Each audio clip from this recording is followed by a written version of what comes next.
Now a story we guarantee most of you have never heard before. The subject is highly charged and controversial. Behind the scenes of some promising medical research, big money is being made from the sale of fetal body parts.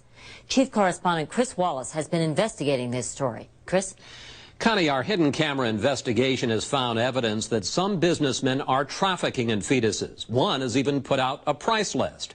And there are claims that some are selling fetuses that women have not even given for research. Here's what can happen when something that is supposed to be used to spur medical breakthroughs is used instead to make money. It's a moment too painful to imagine. After getting radiation treatments for cancer, Cindy Smith, a mother of 5, learned she was pregnant with twins. They basically told me that my children were dying inside me, that I was the only thing keeping them living. Cindy decided to end her pregnancy. She says her only comfort came from signing this consent form, giving the fetuses to medical researchers looking into cures for terrible diseases. What I wanted to do was make something positive out of a horrible situation. What she didn't know is that this man would be making money off her twins. If you have a guy that's desperate for, let's say, a heart, then he'll pay you whatever you ask. His name is Dr. Miles Jones, and he says he can make big bucks selling human fetuses to researchers. Let's say someone needs feet. Feet are real common. They're not hard to get. A 2020 hidden camera investigation has found a thriving industry in which aborted fetuses women donate to help medical research are being marketed for hundreds, even thousands of dollars. We showed what we found undercover to Arthur Kaplan, director of the University of Pennsylvania Center for Bioethics. That's trading in body parts. There's no doubt about it. Turning human fetuses into a commodity? Into a product. There's a demand for fetal tissue because doctors believe it may be the key to medical breakthroughs. Cures for Alzheimer's and Parkinson's disease, diabetes, and other illnesses. Some researchers use fetal cells. Others need whole organs or limbs. But no one on either side of the abortion debate wants fetal research to become an incentive for abortions. So laws have been passed to draw a clear line. A woman must decide to have an abortion before she's approached to donate the fetus. Abortions can't be altered to get better specimens. And above all, tissue can't be sold for profit. Despite all that, some businessmen have slipped in and turned human fetuses into dollars. This is purely for profit. Everything was about money. Dean Alberti worked for 2 companies that acted as middlemen, getting fetuses from abortion clinics and shipping tissue to researchers. When I got the fetus, I'd already have a checklist tell me what specific organs they were looking for. The law allows tissue companies to recover their costs. This government agency charges $100 per shipment. But take a look at what one private company is demanding. Opening Lines put out this price list: $325 for a spinal cord, $550 for a reproductive organ, $999 for a brain. Alberti says he helped put together the price list. Is there any way to justify these prices? No, there is not. So what does this price represent? That represents greed. Who runs Opening Lines? Dr. Miles Jones, the Missouri pathologist whose company handled Cindy's fetuses. Last year, Jones not only mailed out the price list, but also this brochure. Fresh fetal tissue harvested and shipped to your specifications where and when you need it. That's correct. Pleased to meet you. Nice to meet you. We wanted to find out for ourselves how these companies do business. So, posing as a prospective investor, a 2020 producer met with Dr. Jones, who wanted to talk over dinner. What does a brain go for? What does a kidney or a liver go for? It's market force. It's what can you sell it for. Over lobster bisque and roast duck, Dr. Jones explained the business of selling human fetuses. We had projections of $50,000 a week. And, in some weeks you can hit that, and some weeks you can't. It's just a matter of being able to match supply and demand. Dr. Jones said the average specimen costs him just $50 plus overhead, but that he charges an average of $250. The law only talks about recovering costs, but on a single fetus, Jones said he can make $2,500. That one fetus, the cost of procuring it is the same, whether you get one kidney or you get two kidneys, a lung, a brain, a heart. It's the same cost that you put into it. But you keep charging. Each researcher gets charged. And each time, that's just money in the bank. It's flat out buying and selling. It's flat out profiteering. It's flat out saying, I'm going to charge whatever you're going to pay me. You can't kill the golden goose, but you can certainly keep it well fed, and it will lay lots of eggs for you. A human fetus as a golden goose. I know you've been studying this business a long time, but does that shock even you? That kind of blatant, I'm going to get the maximum value out of mining a fetus it's shocking. Just from a human standpoint, that's horrific. When we told Cindy Smith about Dr. Jones, she also was upset. I did not donate that thinking ever that someone was going to profit. And that just really bothers me because that's not what I intended at all.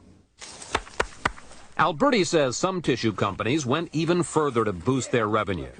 He says both companies he worked for, Opening Lines and this firm, Anatomic Gift Foundation, or AGF, pressured him to get as much tissue as possible, and at times even told him to take it from fetuses.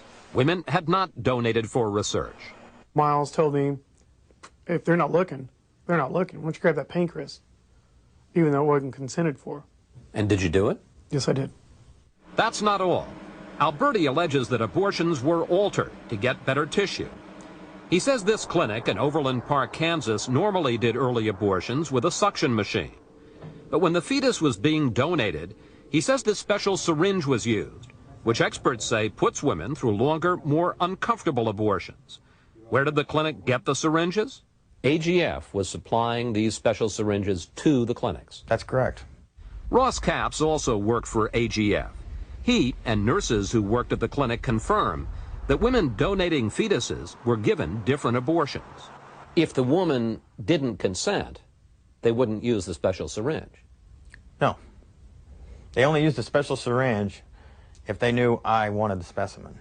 Again, the law says abortions can't be altered to get tissue. Alberti, who says he was originally pro-choice, was finally so disturbed by what he saw that he contacted Life Dynamics, a Texas pro-life group that paid him $10,000 to be an informant while he continued to work in the tissue business. But Alberti denies making up stories to push a political agenda. Why should people believe you? Why shouldn't we believe that there are just some things that you've said that are part of this movement? I will stand behind my words until I die. I will go in front of Congress if I have to and testify under oath. But Alberti's allegations are only part of the story. Some of the most troubling evidence we found came from our undercover conversation with Dr. Jones. Here, he explains how easy it is to talk a woman into donating a fetus. You can do something that's got all the legal mumbo-jumbo in it, and they'll sign it anyway. If you have someone trained to ask properly, you can get 80–90% consent rates. His dream, he said, is to run his own clinic in Mexico, where he could get a greater supply of fetal tissue by offering cheaper abortions. If you control the flow, it's probably the equivalent of the invention of the assembly line. We showed Dr. Jones's comments to Congressman Thomas Bliley, chairman of the House Commerce Committee. Terrible. Just absolutely terrible.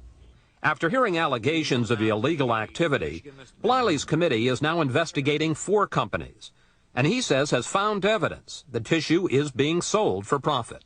We are interested that the people who do this recover their legitimate costs. It appears that it's more than that it comes down to trafficking in tissue parts, in body parts. Bliley is pro-life, but even the most ardent pro-choice advocates, like Planned Parenthood President Gloria Felt, are disturbed by what we found. It seems inappropriate, totally inappropriate. Where there is wrongdoing, it should be prosecuted, and people who are doing that kind of of things should be brought to justice. We wanted to talk with some of these fetal tissue businessmen. When we called Dr. Jones for an interview, he hung up on us. But James Bardsley of AGF said his non-profit company recently got out of the business. He maintained his fees, which were lower than Jones's, were reasonable, and that AGF never asked anyone to take tissue without consent. And he suggested Alberti is angry because AGF sued him over a business dispute. Did AGF ever encourage doctors to alter the way they did abortions to get better specimens? No, absolutely not. First of all, that would be illegal. But wasn't AGF supplying those special syringes to get better tissue? Yeah, that's the logical conclusion that you would draw.